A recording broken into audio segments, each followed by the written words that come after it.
আসসালামু আলাইকুম। শুনছেন সংবাদ শিরোনাম।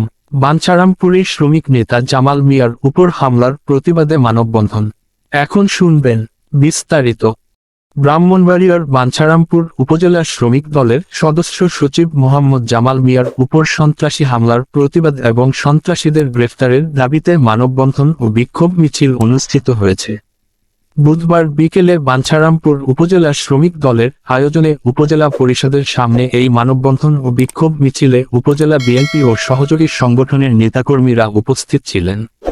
মানববন্ধনে উপস্থিত নেতাকর্মীরা দুষ্কৃতিকারীদের দ্রুত গ্রেফতার করে আইনের আওতায় এনে শাস্তির দাবিতে হুঁশিয়ারি প্রদান করেন। দুষ্কৃতিকারীদের বিরুদ্ধে দ্রুত আইনি ব্যবস্থা না করা হলে শ্রমিক দলের নেতাকর্মীরা কঠোর অবস্থান গ্রহণ করবেন বলে হুঁশিয়ারি প্রদান করেন।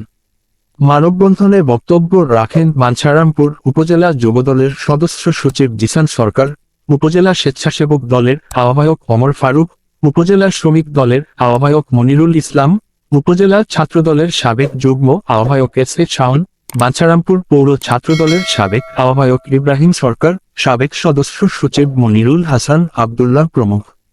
এ সময় বক্তারা বলেন, বাঞ্ছারামপুর উপজেলার শ্রমিক দলের সদস্য সচিব জামাল মিয়াকে আওয়ামী সন্ত্রাসীরা বর্বর হামলা চালিয়েছে।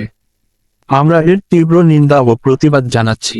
এই ধরনের ন্যাক্কারজনক কাজ যেন ভবিষ্যতে আর কেউ না করতে পারে।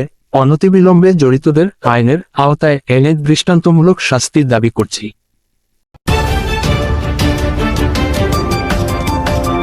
ব্রাহ্মণবাড়িয়া 24.নিউজ।